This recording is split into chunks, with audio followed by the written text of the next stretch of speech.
Hi, Charlene. We're live. I know. It's so exciting. I love it. You just kind Life of, is a beach. and that's what I'm saying. It's like, let's talk about good things and hard things together, but at the beach.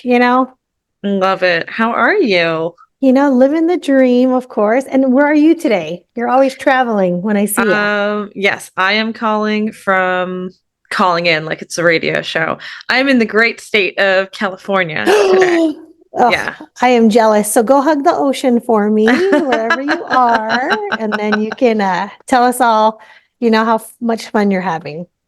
Absolutely. Hi, Erin. How you doing? Hey, We got people Erin. starting to join. Hi, everyone. Awesome. We're also live on LinkedIn today again, since we had a lot of interesting and active engagement there. Yes. So we are live. Yeah. So I am here for a conference for community builders, and then Awesome.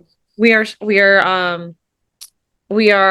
staying for like a week, meeting with some local members of the society, and then of course RSA is coming around the Yes. corner, and you'll be there, Charlene, right? Yes, I'll be there Sunday, Monday, and then getting to the party and bringing some of our partners Heck with yes. us. So it's a little bit of a hate to say this, but a party that you don't want to miss, everybody. So hopefully you're Thank marking you. your calendars. Of course. I did not pay Charlene to advertise our party. Well, anytime you can get together with great people, why wouldn't you want that energy? I mean, really, what's the point? hmm Exactly. Exactly. All right. We'll give it a few more minutes for folks Okay. to join. We're going to be talking about channel again today. Last time we had an amazing, amazing session. Hmm. We had basically the questions the entire time through our AMA, and we had prepped questions, and then everybody in the audience had so many questions that we weren't able to get through any of our pre-prep questions. So Yep. hopefully this audience here, hopefully if you are, hi Michael, if you are here on the Zoom webinar, feel free. I'm going to make sure the settings are right so everyone can chat. Awesome. Yeah, oh, yeah, yeah. And guys, ask questions. That was probably the reason why it was so powerful, because I didn't want us to spend time on a PowerPoint that wasn't going to make sense. And even the PowerPoint was helpful, but it was like, sure, people really have really good questions. And so please throw them in the chat, guys. Gianna does a great job of moderating and making sure we're like talking about it. So please, please, please, please ask hard questions. We like them. Oh yes, we do. We definitely do. All right. All right. Give it a few more minutes. It's not even technically 1 o'clock I yet. know. And everyone's like, come on in, we're breaking in. I'm like, okay, break in, guys, break in. Hi, LinkedIn Live audience. I love it. Post in the chat. We are here with a channel marketing and a channel chief and a CMO and expert. We have Charlene Ignacio. We'll get started in just 1 minute.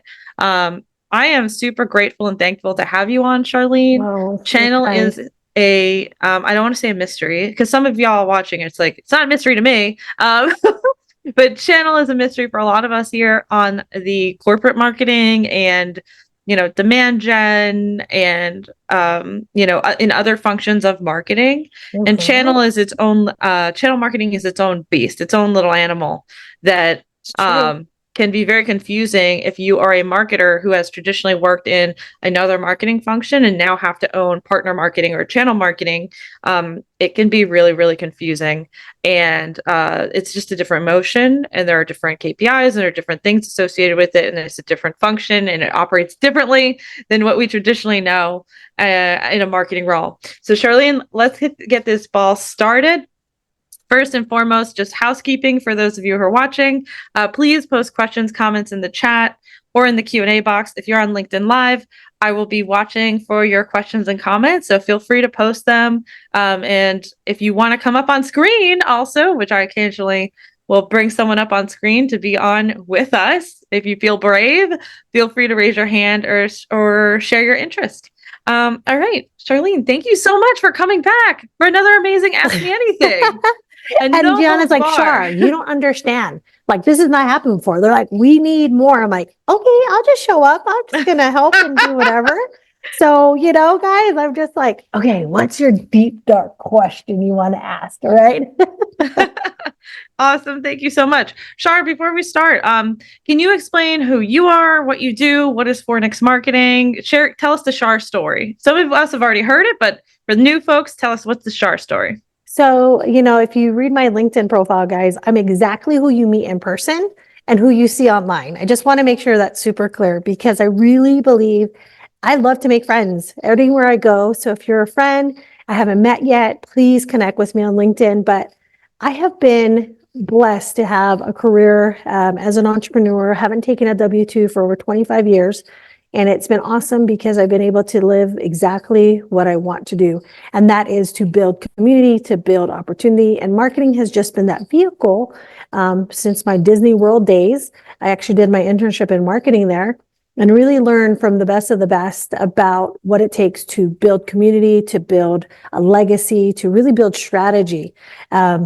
This is something that, Gianna has always been so good to me about. Here, being a part of this environment allows, hopefully, from my story of being a channel chief, being a CMO, being a business owner, being at the deal table, guys, through M&A acquisitions, to be able to say, guys, you can do what you are really, really great at, but sometimes just having a relationship, like you're always one person away from what you really want.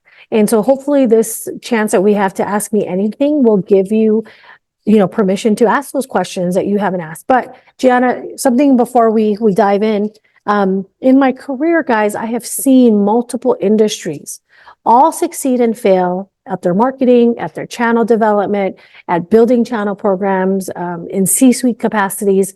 And so that cross-industry experience is so vital because sometimes we stay so focused on what's in front of us that we forget that other industries have mastered some of the problems that our industry is experiencing in the cyber tech, right, MSP space. And so, Gianna, I really want them to understand that it's been solved already. It just depends on if you're asking the right group or you're part of the right community. And that's why what's great about your community, Gianna, is that it's got so much great professionals who can help each other, learn from each other, and of course, grow with each other. So thank you for having me. Awesome. See, I told you earlier that I did pay Charlene to be advertising for us, but this is great. I love it. We're going to go to California where she is. She's in the ocean right now, guys. I love it. It's not really the ocean. It's more like San Francisco. All right. So Char, I think maybe we could take a poll here. Yeah. Who here, because this is how we started last time, and I think it was really helpful for framing the conversation. So who here is new to channel or starting a new channel program? Can you post in the chat? And if you haven't ever done channel, can you put in what your role is so that I can tailor what we're going to do? Because Gianna's number one goal on here, guys, is just to over deliver to you, important to you. So I'm excited. Who here is a channel professional versus who here is new to channel and potentially on the marketing team? Definitely. Everyone's quiet. Come on, guys. When people are quiet, it means that they are potentially new. Yes. Building a new channel program. Okay, that's great, Emily. Awesome. Okay. Ooh, that's a good one. Building a new channel program. Emily, do you have an existing channel program or is this complete from scratch? She's typing, complete from scratch. Okay, cool. Do you want to start there, Charlene? Yeah, totally. Channel program complete from scratch. You are being, and then anyone here who has a question, feel free to jump in, by the way. But let's start there. If you were to set up a new channel program complete from scratch, and this is, Emily, are you at they're Series A company? Mm-hmm. Emily, are you at a vendor company or are you an MSSP, VAR? Or are you vendor? Okay. Product company, I'm going to guess. Correct me if I'm wrong. So, new Series A product company. This is fun. We're going to go into scenarios. What would you do, Charlene? Awesome. So and I love the fact, Amy, you're here letting us know that you've done it all from scratch. So Amy, one of the biggest things that happens, guys, when you think about the vendor, especially with a Series A type of company, you've got to appease certain individuals in the organization because there's a certain expectation. There's probably a lot more expectation on the financial side. And so I always tell everybody the fastest way to revenue is to build a channel program. That's a long-term strategy, but it's going to have what I consider more consistent spikes. So Emily, as you're building this channel program, set the expectation, one, to educate the entire company on what a channel program is, because there is not going to be any alignment for you. You are not going to win if everyone is talking apples and you're presenting oranges. Okay.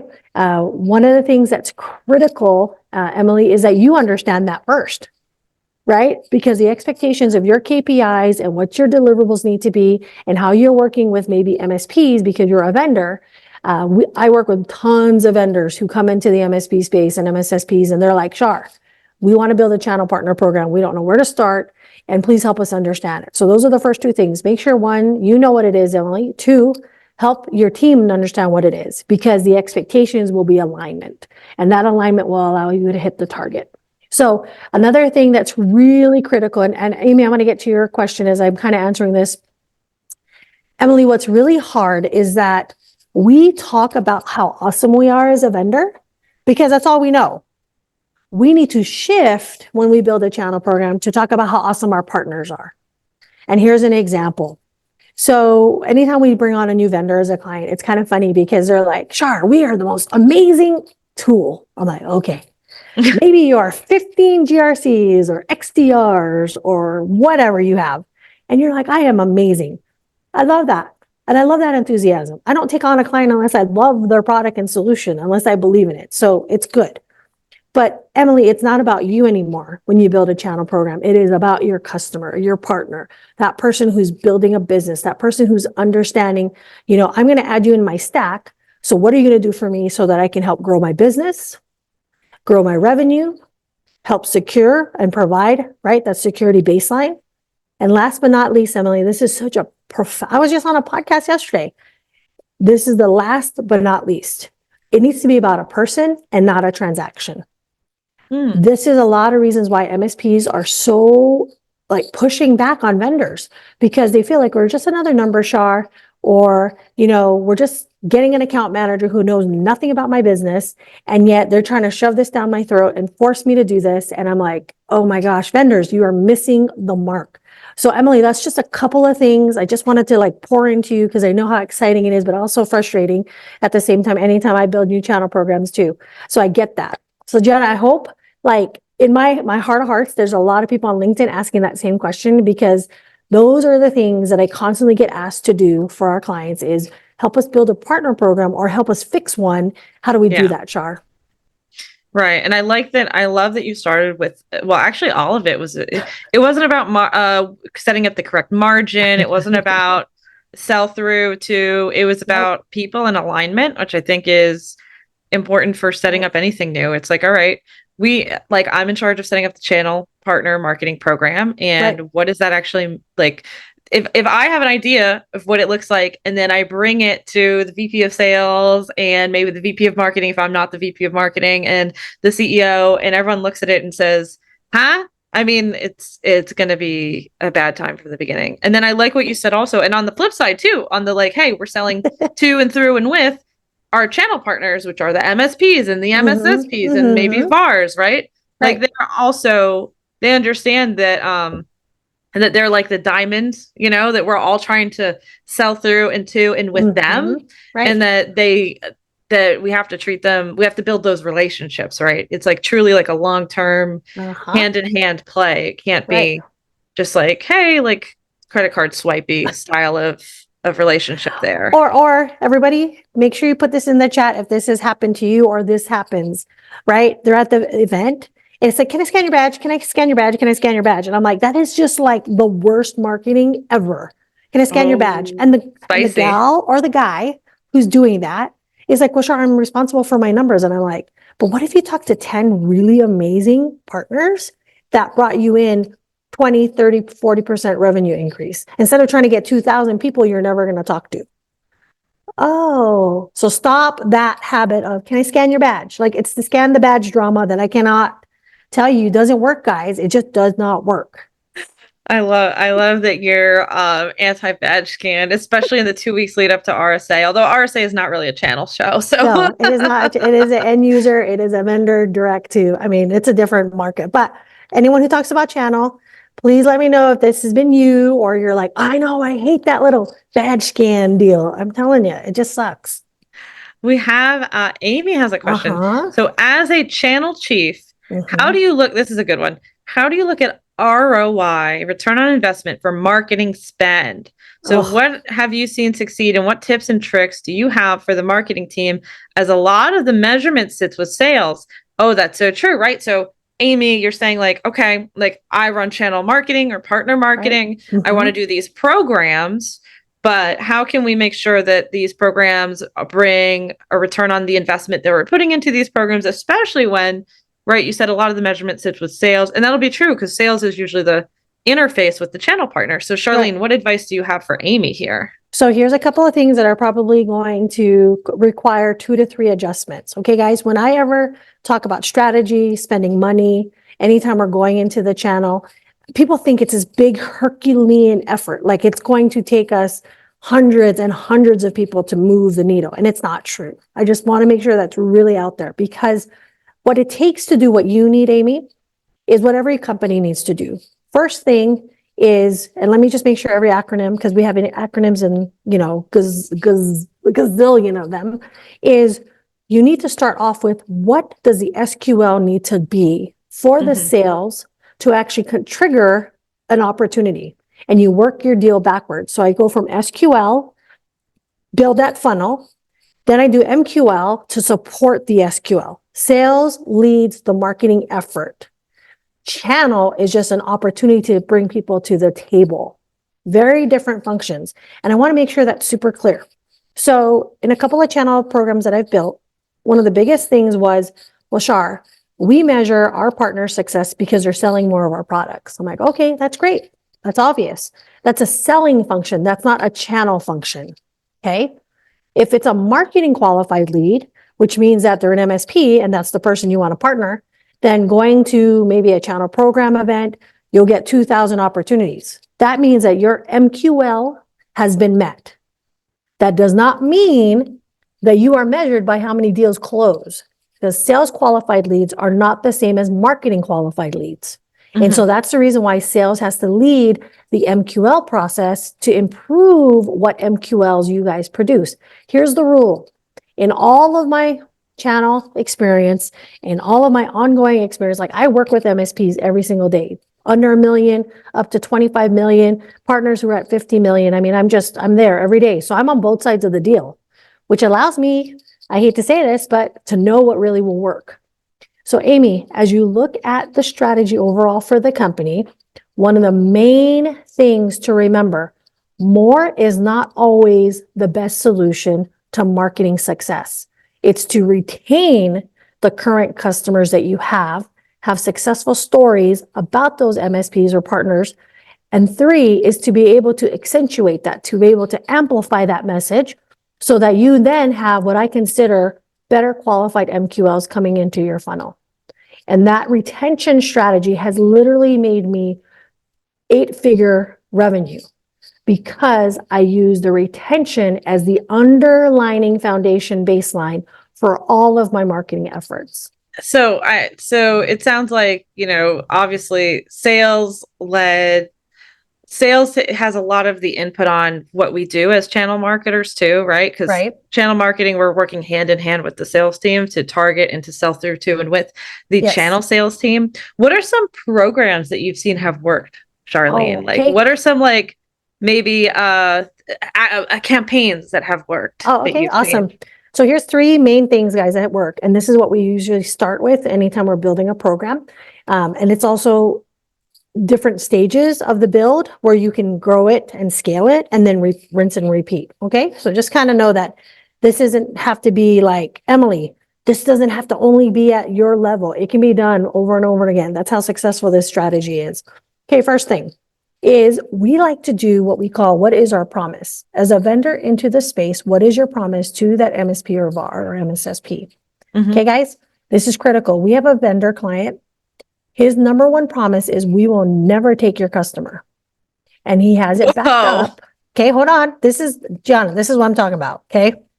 His backup is, and if we do, we will pay you all of the revenue that we've ever made with that client. Because his integrity is not for sale.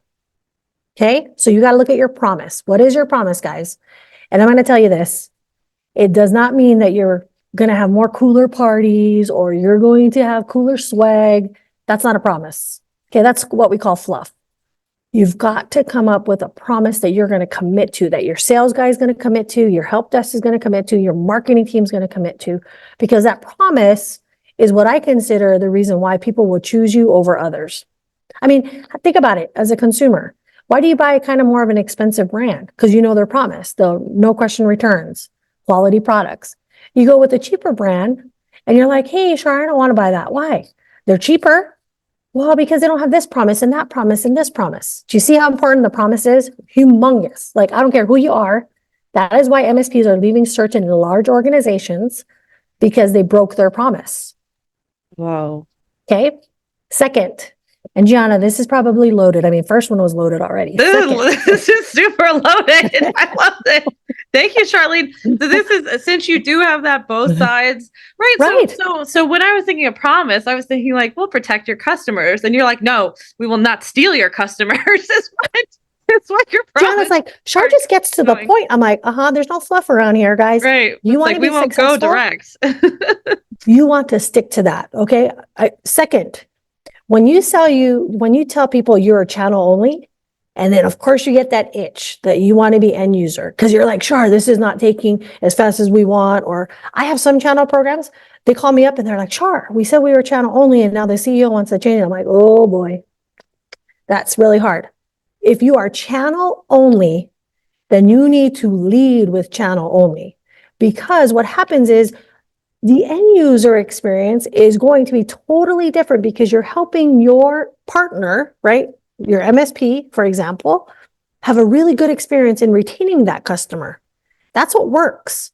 When they have a good experience, their end user will have a good experience, which creates retention, which creates more sales. And of course, guys, you know how it works. Repeatable success is not because it's lightning in a bottle. It's repeatable success. Here's a third one.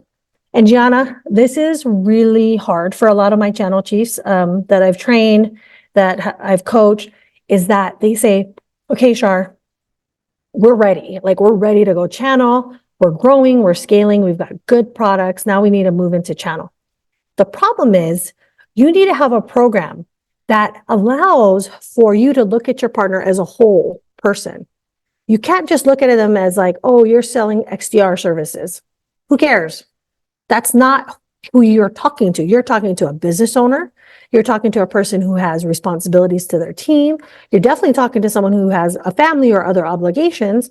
So you need to treat that person as a whole person. And these are marketing strategies that really work. And I'll give you an example. So when we talk about MSPs, for example, I was just on a podcast with a couple companies who had sold, and now they're like, recovering from the MSP journey. They said, Char, the ones that really cared about us as a whole, they understood at 3 a.m. we're stressed out, we're overwhelmed. And so they didn't tell us, hey, keep going and, be more stressed out. They actually stopped and said, where are you in the business cycle? How can I help you improve? What can I do to improve your experience? How can I help you grow as a business? What are some things that you need? And they're like, okay. So they created a partner portal. They created partner assets. They made training available. They made it so that their account manager understood the business and they weren't changing out their account manager every day. That is a perfect example, guys, of what I consider like, what is a successful strategy going into this? You want to market what experience your partners are going to have, because they're a whole person. They're not just an MSP and a number on a board. Right. It's along with, hey, our product will keep your customers safe and we won't steal your customers. And hey, there's a whole experience and support team behind you to help you train up or learn or be successful in selling this product. Exactly. Let's talk channel acquisition, because that's fun. This is fun. And for those of you starting channel programs, it might be somewhat of where you're starting, right? Like, how do I get channel partners? Like, why would they care?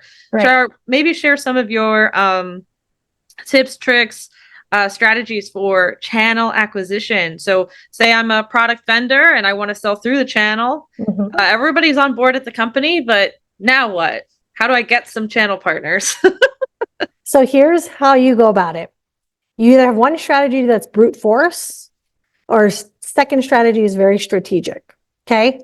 So I'll go through the brute force, because a lot of people just come barging into the market and they're like, Char, we are the most important thing in the whole wide world. next to Snickers bars. Like, okay, all right, now let me hear your pitch. I hear it all the day, guys. I get it. When you come in brute force, there's always a couple of pain points that will happen. And Gianna, this is really hard because I think everybody is a great solution, a great product. They just have to kind of come in the channel a little differently. So brute force, obviously is a lot of marketing dollars. You have, raving fans. You've got everything that's working. Awesome. I love that. Brute force, though, is not going to be what you can keep up. So that cannot be consistent. That is a problem for a lot of my brute force There's vendors. like diminishing returns over time, right? There's only so many, thousands of emails you can send and all of that. Oh, yeah. I always call it, you hear the phrase PowerPoint, death by PowerPoint. I mean, death by email. Char, we got 45,000 MSPs. I went and bought the list. Da, da, da. I'm like, oh boy. And you have no relationship with them. So brute force is your approach to growing a channel program. I don't think that's going to work. And of course, they get mad at me because they've just spent $100,000 on a booth, or, they've sent out, a HubSpot email and there's 10,000 people. And I'm like, so your open rate is 2%? That's not a very good brute force strategy, guys. So if you're going that way, there's a couple of pain points that you're going to have is because you can't keep it up. It's not consistent. You can't possibly afford $2 million of marketing spend and you get 1 to 2, right? I mean, let's just be honest. We have a partner right now. Love them to pieces. Amazing.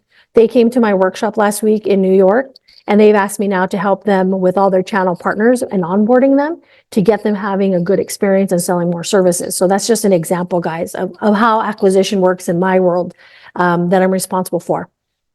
I always say in brute force, you can come in brute force because you've got a big name, but it doesn't stick because they don't feel like you understand them as a person. You don't understand them as a business. You don't understand them. So this brute force approach doesn't work a lot of times because you can't keep up with it. It is not possible. It's just a long-term stretch. And I always say, here's a better strategy. And so this is the second option. When you're building strategy with relationships, with the opportunity of community being built, community is all about dealing with people and how you strategically place yourself in the right rooms, in the right environments, on the right stages, so that your go-to-market strategy is effective. And here's the rule, Gianna. I'd rather you do 90-day sprints of it and make adjustments versus a 12-month sprint and you don't have any time to measure and adjust. I have a client that came to us. Awesome. I mean, oh my gosh, this product is amazing. Like, I cannot even believe no one's known about it. We got him a couple of MSPs and he's like, Shar, the fact that we did that in a 90-day stretch, I was able to make adjustments quickly to my product, to my experience, and to my offering. And I said, that's correct. I don't want us going 12 months and then not knowing what's working, what's not working. That's a great point. Right? Because you have to balance, because you say on one hand, hey, this is going to take a while, right? Like it's going to be, if it's successful, it's going to be great for the company that we're going to have like a lot of channel partners. We're going to sell through the channel. But at the same time, you can't just give it like 12 months and not be measuring what's working, what isn't. So what were some of the things, don't name the client, but maybe what were some of the things that they changed to do better? Or what are some other things your other clients have changed when they're going to market to channel that have resulted in success for them? So I'll tell you 3 big things that are consistent across the board. One is their offering, the pricing, the promise, the technical aspect of it, what the training was for their help desk or the L1, L2, L3 guy. A couple of things on the technical side is they made a couple of adjustments because they knew that, hey, if this person's using a PSA, how do I make sure it's easy for them to add it to their stack? So that's the technical aspect of it. Gianna, this is the part that I love the best is the stickiness. Like I said, hey, how are you going to retain this customer? What are you going to do now that he's your partner? Are you going to take calls? Are you going to do group coaching? Like, what are you going to do to make this a more high touch relationship? And he was like, wait a minute, I can't do that all. I'm like, so let's train your account managers to be more of a, support, an advisor to them, a partner. We did this really well when we launched this in Vegas this past year, is that we talked about, turning MSPs into trusted advisors. You guys can, find us on LinkedIn and see these trusted advisors.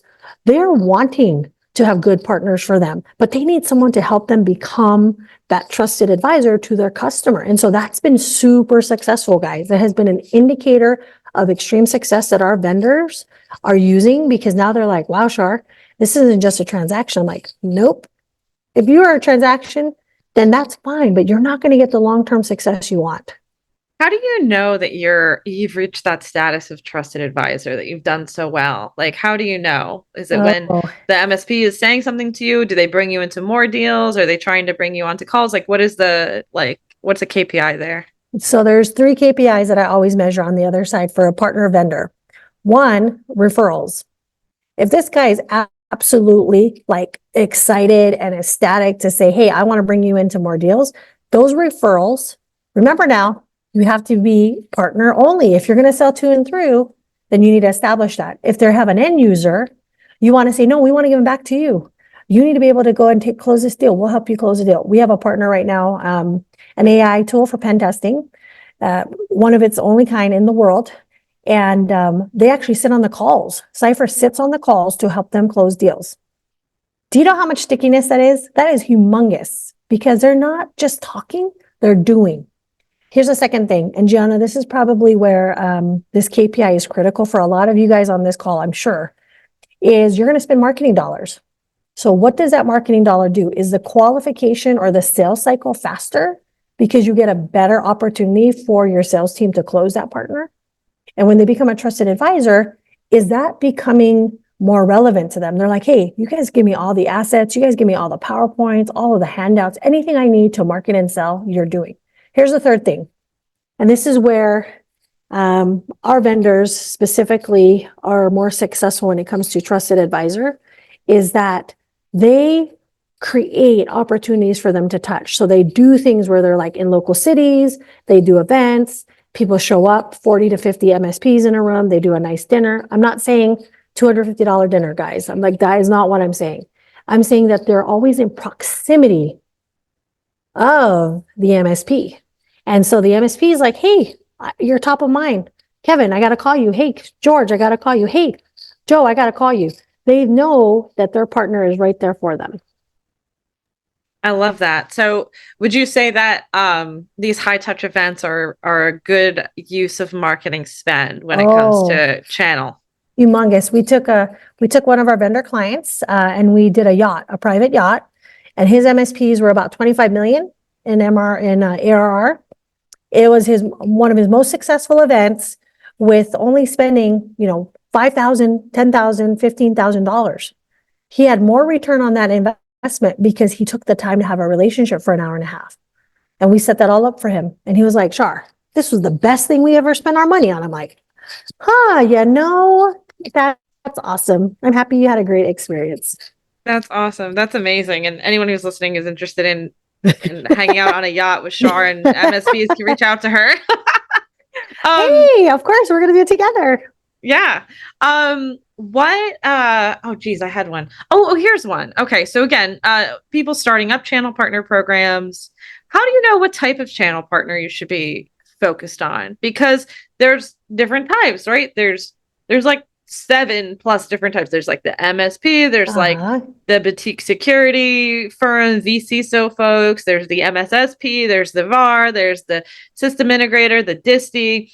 If you are looking at yourself as a product company and saying, I want to go through the channel, and then you look and there's like this whole world of thousands of different types of potential channel partners, how do you first take a step back and decide, even like, where should I spend my effort? Where should we try and make connections and go into the channel via this type of partner? Right. Shar?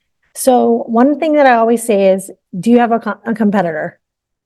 Look and see where they are. Ooh, I like that answer. It's just smart. Gianna, it's just a smart strategy that a lot of people kind of miss in the process because they're so worried about like all these big fluffy things. And I'm like, just do what's basic, get to the basics, right? That's usually the first place to start. So look at where your competitors are. Second is look at other channel programs that you either want to mimic or someone that you know that has done it successfully. Be able to ask them those questions, because running a channel is totally different, guys, than just running traditional marketing or running traditional sales. It's just different. It just is. That's why this is a hyper skill that I'm sure many of you, Amy, Emily, are looking for. The third thing that's powerful, Jenna, is learn from the ones that fail. Because those will tell you the reasons why there's MSPs are leaving, like why they're not working with those vendors anymore. Did they break their promise? Were they not providing support for the overall MSP experience? I mean, were they terrible, like in commissions and compensation? Like those are really hard things, but guys, learn from those failures so that you don't become another casualty in that strategy. Hmm. What have you seen? I don't name anyone, but what have you seen fail lately, Charlene? Oh, What's not worked or not been oh, working? choking partners to control their contract agreements. Like if your product is that awesome, why do you need to worry if they go somewhere else? Like, wouldn't you rather have someone who wants to work with you as a vendor and a partner? I have seen that hurt very, very large organizations. Second, Gianna, I just came back from a New York partner show, and one of the things that was critically just apparent with this vendor was that they were taking the customers. They were Mm, starting to kick out the MSP and say, nope, you're not selling it anymore. We're going to sell it. Big problem, big target. And then you're kind of beholden, right? Because your MSP is like, or, your MSSP or integrator, you're stuck because you're like, our whole customer base is on that one product. And now your revenue is out the door. So really hard.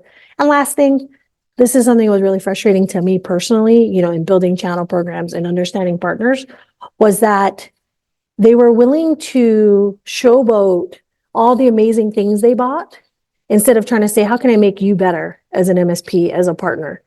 hmm. Like these MSPs, they stay up till 3 a.m. dealing with problems. They're not going to birthday dinners. They're missing, activities with their families. They're Yep. stressed out. They're 50 pounds overweight. Just so stressed out that they're Yeah. like, sure, but they go around and showcase all the things they bought. And yet I'm struggling as a business owner. And I'm like, I get it. So You it's mean like a Lamborghini? Like yeah, showing like off? a Oh, Lamborghini oh, showing off okay. all the things they bought, all the trips, and the MSP's like, oh, I'm making you rich, but I'm the one suffering from all the work. That's true. Because the MSP, the MSSP, being provider of security services, IT services to companies, when those big security breaches happen, Uh-huh. when the what was it? The XZ Yeah. Linux hack happens. It's if they're working with companies and their companies are affected, their Yeah, customers are affected, they're the ones who are having to fix it since they're the outsourced security teams for these companies. So, exactly. Just remember, um, guys, we're all people. What we mhm. have to do as people. So, Jana, those are some real experience happening literally as we're talking. And it's hurting the channel. It's hurting these good partners. Yeah. What should we look for from the flip the perspective, right? So Okay. now put yourself in the foot of the vendor or in the shoes of the vendor, which you're very good at. What should we be looking for from a channel partner? Like what should our expectations be, right? Oh, of Because course. their expectations of us are that we support them, that we don't steal their customers, that we are a partner in this. But is there anything that signifies a good partner from the channel side of the house so that us as vendors can make good decisions too on folks Of who want to work course. with us. So revenue is always one of the big indicators of how a successful, partner is. So let's just be quite frank. Revenue is important as part of that equation. So if you've got a product that's maybe $15,000 to $20,000 as a vendor, you probably can't deal with a MSP who's, making, $250,000 in revenue. It just doesn't work. Their customer base isn't equating to that revenue, right? So depending on your product or service that you're selling, that revenue cost or price will dictate the size of your partner. So John, I think a lot of times partner programs aren't successful because they're trying to be everyone, but they're not. Like they're specifically tied to a certain size of revenue. So second, and this is probably a lot better for many of you on this call today, like just being able to be super focused, is what does it take? Like if this tool needs, 3 level 3s to like install for a customer and this person doesn't have the staff, that might not be a good partner for you because they're going to take at least 30, 60, 90 days longer to actually do the install. And that's going to cause a lot more stress on the whole entire sale process, right? Because you're like, man, this guy can't do it. It's like, well, you should have vetted that out in the beginning. And then third, and there's of course more things, but I just think about these things because it's, really quick to understand, is in your sales process, guys. Again, you got to get that, CRO on your side for whatever reason it is, Channel Chiefs. I don't know what to tell you. But those CROs need to be able to communicate to you, what is the sales cycle look like? Because if the sales cycle is, 6, 8, 12 months, then you know that maybe who you're marketing to is going to take a longer time. So it's not going to be about email drip campaign. Maybe it's going to be more, 30, 60, 90-day experiences with them. Maybe it's more of a high touch relationship. So your marketing efforts won't ever work if the sales cycle is a long one. If they're short, because it's transactional, then of course you can adjust your marketing spend and your marketing, go to market strategy, but you got to understand the sales cycle. So that's a key indicator. I work a lot of times with CROs when I'm building channels, but you have to understand the sales cycle, guys. It's just part of the formula. Mm-hmm.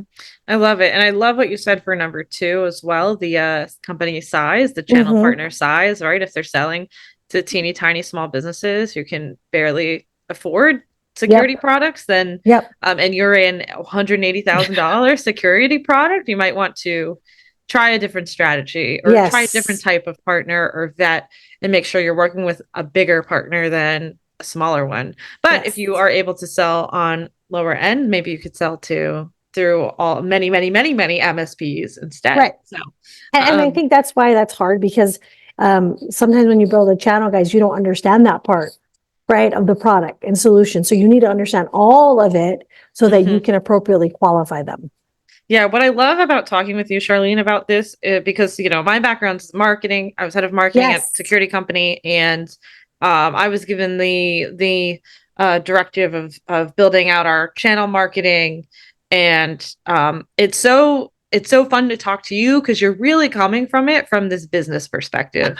Everything you're saying is like executive level business perspective, as opposed to like, okay, just stuck in a silo, which is important, I think, for anyone who's trying to build marketing in channel, to see the whole end to end, right?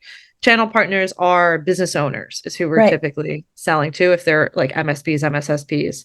So we might be working with a larger org, or we might be working with a smaller org, and this is their livelihood. So it's very interesting to talk to you always about this stuff. It's because you have that experience. And so it's like, we're talking apples to apples, Exactly.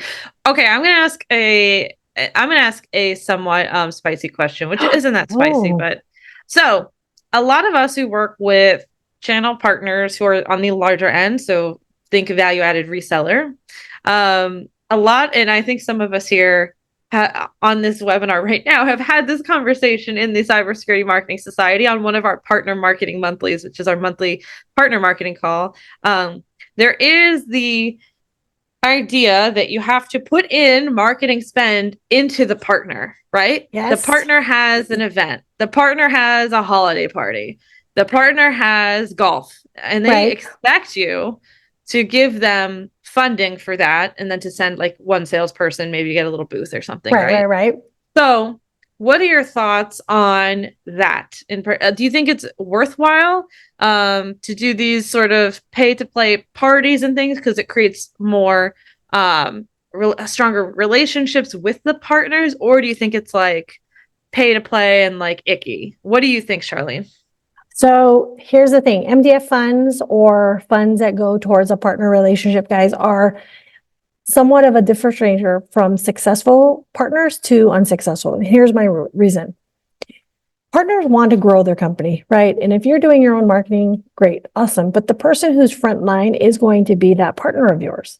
So I want to kind of give you 3 things that I would always do and ask, because I'm on the other side, as well as the vendor side, who has, these MDFs. First, qualify the event. NVIDIA, we put in a bid for, a 6-figure, partner request, and they had such an extensive application that it made me realize that they care about where these funds are going. So that's important. So make your application process a part of the qualifying experience, because you can't just throw money and go, hey, this is going to work. That's not true. Second is ask how many prospects are actually coming to the event. Because if the prospects are 10, 15, 20, percent more than the actual people registered who are existing customers, guys, there's lots to be said by that. That means that MSP is actively going out and getting new customers. Okay. And then third, and this is probably where it's kind of more of a gamification of a partner program, is say, hey, when you hit these thresholds, This is what the money is going to be allotted for. Because you want them to earn that additional spend, that additional support. A lot of you guys just say, hey, just, send me in your MDF and not really, have any expectations.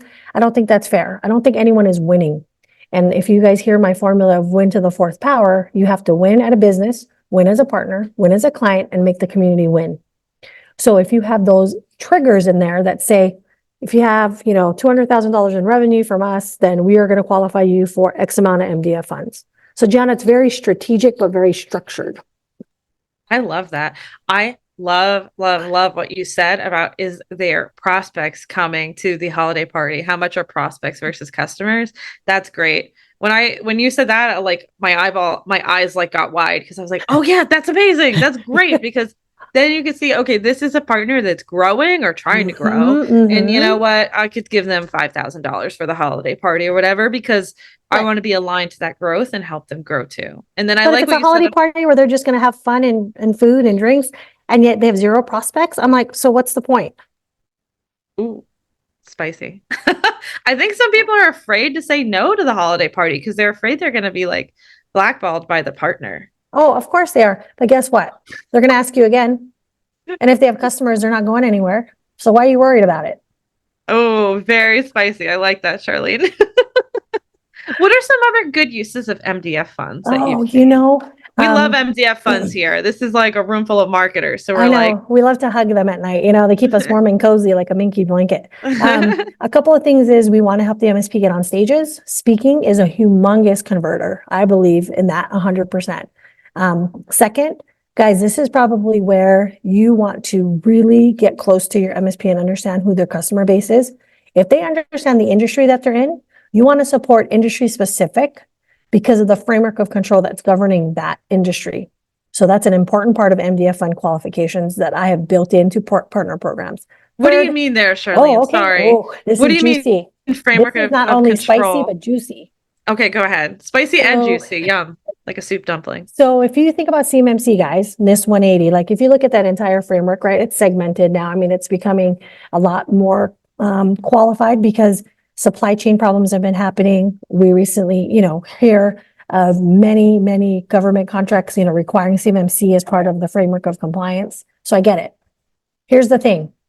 If that MSP has an industry that they're marketing to or selling to, or maybe they already have existing customers and they're asking for MDF funds because they want to grow more in that, you want to make sure you understand that the control or the framework of control that's governing that industry, you guys are dialed in because that means that that industry is required to use your tool in order to fit a compliance.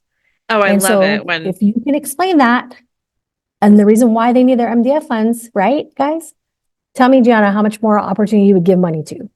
a lot more. If there was any compliance reason for an MSP or an MSSP's customers to use us, especially if we can arm the MSP and MSSP with, hey, we help you become more compliant because here, now tell your customers, please. Yes. Exactly. Okay. That is a golden, like I tell you guys, that golden strategy has been, I'm thankful for, but that's been part of my skill set. So you guys have to really think about the skill set. It's not just about another email you're going to send out. It definitely isn't about what, partner you're going to bring on. It has to be the strategy. Mm-hmm. Yeah. How can we align with compliance? Yes. How can we align to these bigger things? I love it. Uh-huh. What was number 3? I interrupted you. Okay, no. So number 3, guys, is that when you look at this partner, you want to get really clear that they're still going to sell your products. They're still going to sell your services. So what are they doing differently? Ask them, what's your go-to-market? Like you stop coming up with the ideas, have them tell you. If they're so successful and they're using these MDF funds for good things to help you grow your partner program because of the sales that they're bringing in, have them figure that out with you. Tell them, what's your plan? MSP, MSSP, integrator, what are you doing? How are you helping us? Oh, okay, then let's collaborate. I think there's a lot of one-way like conversations that if people were more collaborative and more like community, even in coming together as partners and vendors, man, it would be such a great growth for everybody. I love it. I love it. What And if anyone else has another question, feel free to pop it in the chat. Yes, I yes, am yes, yes. monopolizing Charlene's time here, but of course, she's here for you to answer your questions. Or if anyone has a follow-up question to anything we've talked about. Yep. One thing that was also constantly sort of on my mind and was always on my mind as I was trying to build marketing at my previous companies was standing out. So us as vendors, as security vendors, we have to stand out. We have to break through the noise to the end user. But Right. then we have to break through the noise if we're going through a channel motion to channel partners. And so there might be multiple, for example, like a PSA or Yeah. an Mhm. MDR or Right. let's say like EDR, MDR, right? Right. Like there's multiple companies that do that, right? So if there's Right. one channel partner that multiple people want to sell through and to and with, right? We all want to Right. partner with Bob's MSSP services. Right. How can we position ourselves better? Like what can we do to stand out among the noise of vendors? Because there's vendor noise for the end user, but there's vendor noise for the channel as well. So I always think about the word proximity. You know, it's kind of crazy. I'm always on a plane for partners. I'm always on a plane, you know, to a conference. I'm always on a plane, you know, for MSPs. Proximity, guys, I'm telling you, that is going to be what helps you stand out of all the noise because it's a people to people, right? I can do more pen test opportunities because I'm person to person. I can do more channel strategy because I'm person to person. And so the more close you are to your end user or your ideal customer, it's powerful, guys. I just hate to say this. It has to be proximity. Gianna, everything else is important, right? Brand and logos and mission, vision, all that's great. But that's kind of like after the fact, right? Like you've got that done. This is proximity. Proximity is the key to creating conversion, engagement, and then retention. I love it. This is why field marketing can be so or is so strategic to ABM. Yep. This is why are they there, spend guys? so much on events. Why are they there? Let's just ask that question, right? I always tell people, so why do you think they're there? Well, because they want to be visible. And so do you think that stops after they've done their first year, second year? It's ongoing. Like it just can't stop, right? And I love, there's a question from Victoria. I love that. Gianna, do you see that on the questions? Oh, I missed that. I'm sorry, Victoria. No. Regarding marketing programs and determining ROI on MDF, what is the best attribution model to use for partner campaigns, or what are the best practices in this space? Oh, that's a good question. Oh, okay. So when you think about the different partner campaigns, you know, PRM tools, right, are everywhere and anywhere. I always say use the one that you're actually going to use. So a couple of campaigns that I love to say is you look at your quarterlies, guys, and what's your budget? Maybe you have, you know, $50,000 of MDF funds to, you know, distribute. So you go, okay, what do we need to do? Because we need to bump up. I'm just talking from a CFO's position. Hey, we need to increase by 20, 30%. So if I invest this money, what am I going to get out of it? And maybe what you do is you focus on the whales who are actually actively like growing because you can see that visibility. And maybe that's a question. Who are our top 25 that are growing because of it? And let's give them some MDF funds to, you know, supercharge them for that quarter, because you need to align with the CFO's goals of the company, or maybe to you know, CEOs, or if they're more closer to the work, that's fine. The other thing is that, I love that MDF funds are so like available. The problem is you want them to be available with the intent of questioning the offer. So for example, I tell some MSPs, why don't you ask your partner that if they bring in maybe 100 new customers, that you'll give them a 10% like fee off of their price. They're like, oh, I said, you don't ask for MDF funds, just ask for that. Because that's going to create opportunity for then you to go and ask for MDF funds.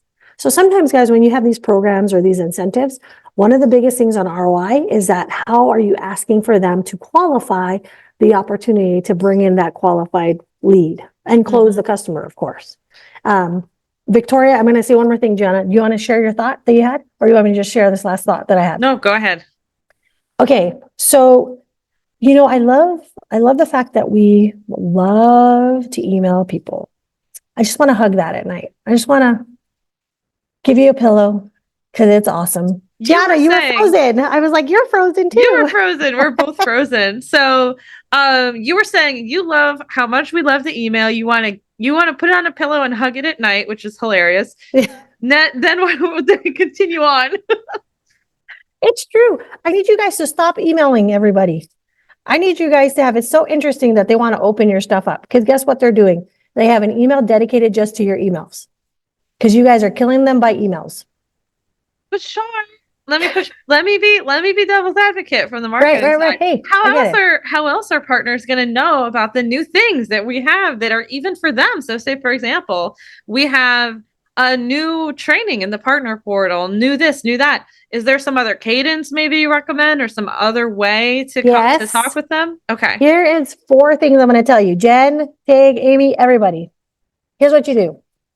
I want you to talk to your account managers and have them have a better QBR. When they are talking to the MSP, their quarterly business review coming in, I want them to have more conversations with them. Okay? I want them to have more conversations because when they see something coming from Kevin, they're more likely to open it up.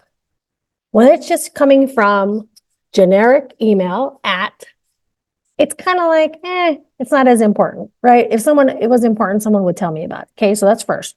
Improve your experience with your account managers who have the relationship. I'm telling you guys, that's where the money is. It's all in the people transaction, not in the credit card swipe transaction and hope someone calls me back later. Second, I think using the events as a way to gather and collect them to meet up with you guys. That is powerful because they're in a room with you guys. You can tell them all awesome things and they want to anticipate getting that email, that text, right? That message. Some of you have partner portals like dashboards. See if you can turn on a notification setting in there. Because if they're using your platform, they're in there already. Okay. I know, right? I know, Amy, I get it. But this is the reason why. For everyone who can't see it, because it's only for hosts and panelists, that goes back to my question. How do you get sales to do what you need them to? Marketing can't drive that behavior. Oh, that's such a good question. Shar, do you have advice? Yes. So here's the person. Whoever is over the accounts is not sales. Sales is the transaction. Amy, you need to get to who's account managing them. So whoever your VP is over that's the person that you need to get on your side because it increases the sales and then it will trump sales. Because remember, sales is just a transaction. All right, here's the third thing, guys, besides events and besides this email that you want to hug at night. I mean, really, it's hard, guys. I get it, but I'm just telling you things that work. Third, you want to recognize them. So create a recognition program. Okay. And then last, tell more stories. Stop talking about yourself and talk more about the stories of people who use your product, who are ideal partners, because that is what makes things work. It's all about relationships. So tell more stories about successes. Tell more stories about how things work because you guys are working with your partners. Love that. More case studies, more, hey, we worked with this MSSP that's 40 million and we helped them increase to 50 million just through our products, right? Yep. And we didn't steal their cost, and we didn't steal their customers. I'm telling you, Johnny, I'm gonna put that on my banner. See? Yeah. It's tough, Amy. Just to go back to Amy's point, I love what you said, Shar. Like, you have to align at the top, right? You have to say, hey, here's what we want to do. Can you make sure all the salespeople and the account managers are keeping people in up to date on our big new things that we have going on our initiatives? And I do like also the idea of putting this in as notifications in the partner portal too. Emily's first question, right, is what do you do to build?